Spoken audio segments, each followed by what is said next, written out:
Greeting fellow modelers, here we have another French medium bomber. This one flew 2 years before World War II.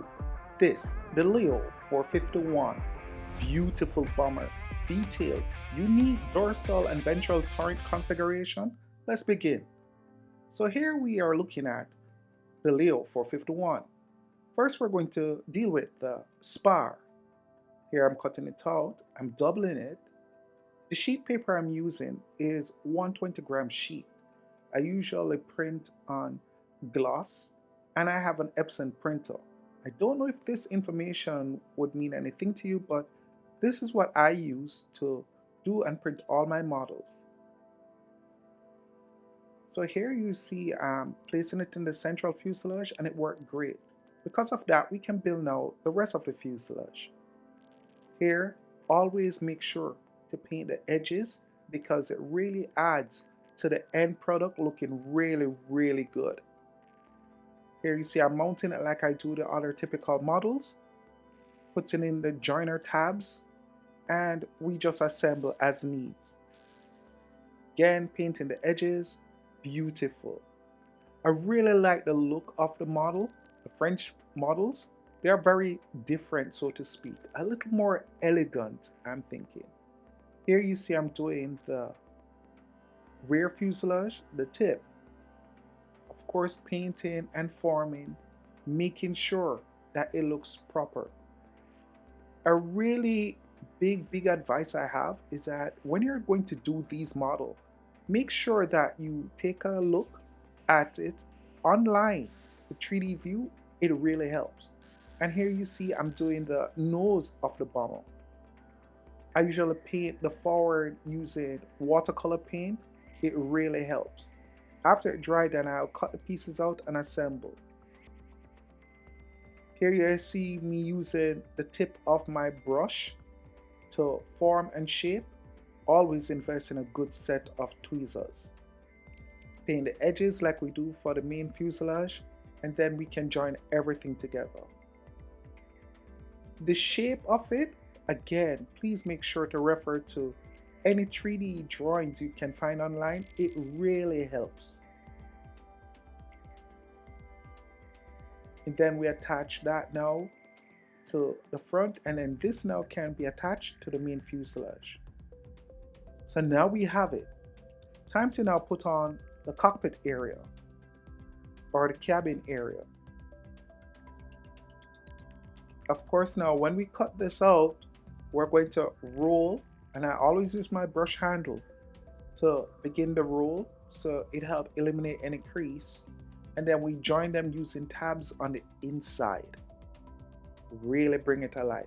Don't forget to paint the edge before you apply your glue, and use a camo pattern to try align it. Wipe off any excess glue and you should be good to go. The model is slowly coming alive. It is interesting that as I'm building the model, I'm noticing, hey, are those observation ports on them? Very nice. So now we're going to do the wing. Now to prevent the ridges for the spar from showing up, we're going to just glue some flat plates on the spar. One, it helps with keeping the curvature really nice, and two, it prevents that unsightly looking streak or seam in the wing. Here you see I'm folding the trailing edge. We glue properly into place. We put slight curve in the wing tip. We glue, and then this here, what you see I'm doing is to make sure the alignment for the leading edge looks really good. And then we just apply a generous amount of glue and we slide into place. And we just clean that up as time goes by, but that's how you mount your wing. Nice. Now time to do the engine, the front half. First, we're going to begin by doubling the engine itself. And then we're going to do the cowling. By this time now, if you looked at the potez, it's a similar arrangement in how we do it. We cut, we shape, and then we use our ballpoint tool here to get that compound curve at the leading edge. That's what makes a difference. You see, paper can be bent, paper can be formed, Think of paper almost like metal, and what you're doing is pressing it in so that it will take that compound curve. It's not impossible, as you can see here. And now we attach the cowl in front to the main engine. Beautiful. We then roll to press everything and make sure it looks good. Then we're going to cut out our engine, bend the tabs back, and at this point here, we're going to put in the drive shaft for the prop. So we just design those and we use our toothpick clip as you see. And this now we're going to join to the engine block. Now here is the beauty of it. Once we do that, we bend back the tabs, we're going to slide it in place in the cowling. And then we use that excess piece to align it. So that way we have the engine looking really proper in there. Nice.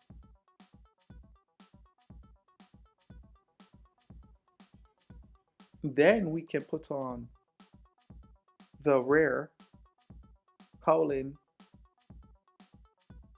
for the engine. Beautiful. Always use a ball tool if you can, or use the edge of your paintbrush to form just slight curves in the parts you're joining. This way it lends and blends more a realistic look for your model, and it breaks up the angular features. That's what will bring your model alive. Now we put glue, generous amount on the wings, and then we can slide the nacelle into place.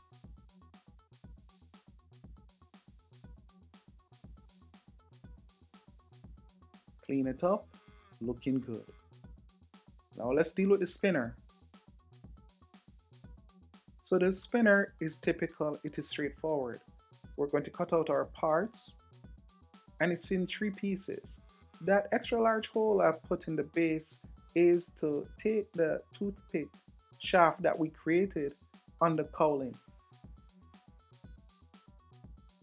When we form our spinner, I'm using the smallest of ballpoint tool to put a little curve in the spinner tip. We then paint the edges, we join, and it came out quite well.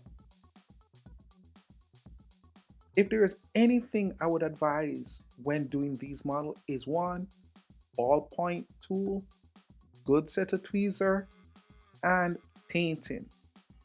Once you master those 3, you're good to go and you can produce models that will be hard to differentiate from the plastic one once you get really good at it. Still trying to get there because I see a lot of incredibly lovely build. Now let's put on the landing gear bay doors. Now I'm painting this because on the model, I think that part was accidentally omitted by the designer. So I just added. So here we're just putting in the landing gear bay doors, putting the curve to take according to how it looks in real life. Nice, look at that. Let's put on the top turret. Of course, just like the front, we paint the turret glass area with silver and blue mix. Paint the edges, very important, and then we can glue. I really love how this bomber came out. Really looks good. And according to the French, this was an independent strategic bomber. So I guess the unfortunate thing is there was not enough at the outbreak of the war to make any difference. But there you have it. Let's add the stabilizer. This is what attracted me to it now, the stabilizer. Here you see I'm using a dowel to make sure the leading edges form. I don't like sharp leading edges, trying to make it as much a representative in real life. Then we glue the trailing edge and then we can lay on.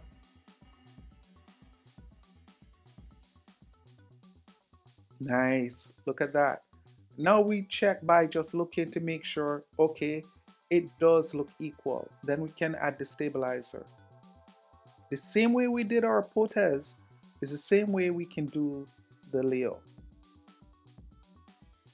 Cut our stabilizer out, shape the trailing edge, add the joining strip that will go from the fin to the stabilizer. And then once we put in place, we can use our rule to make sure it stays 90 degrees compared to the fuselage. There you go, in place, nice. Beautiful. Once in, we can paint. Now let's do the undercarriage.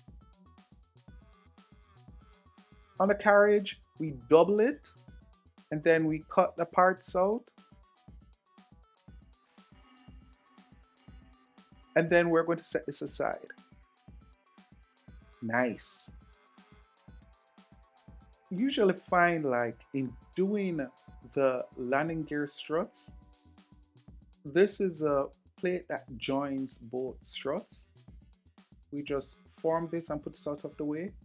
But of late, I find now to do the struts, I get solder wire. Now the first thing I do is roll the landing gear strut over toothpick to get it into shape first. Then I use a solder wire. This here I'm doing is to roll to make sure it is straight. Then I can clip both. We form the wheel as usual, and then we can put the struts to the wheel. Once I get both sides done, then I just paint the wheel edge. Nice. And then we just lock it in place. Then we put in the landing gear support struts. Similar, we just do the tail wheel and we just add in place and we're good.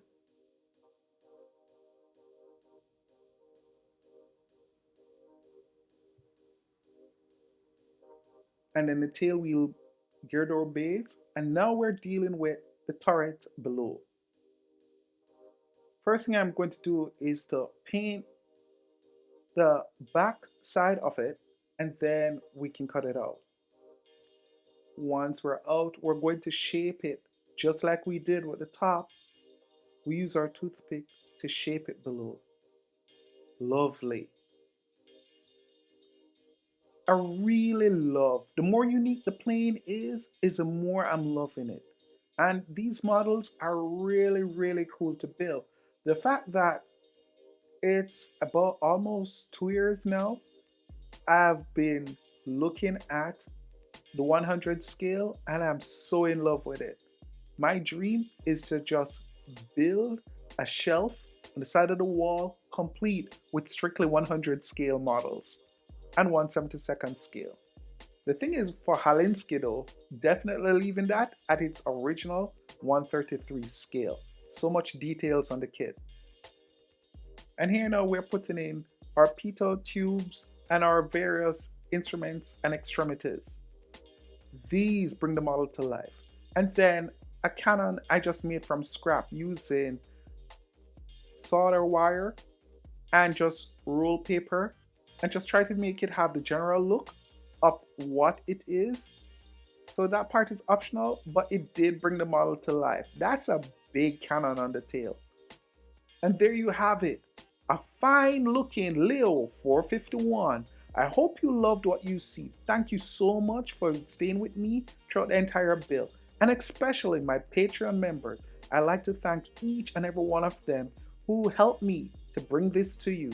So until then, my friends, take care, walk good, see you next week, and just know I really love bringing these to you, much as you love to watch them. Take care, my friends, and above all, One love.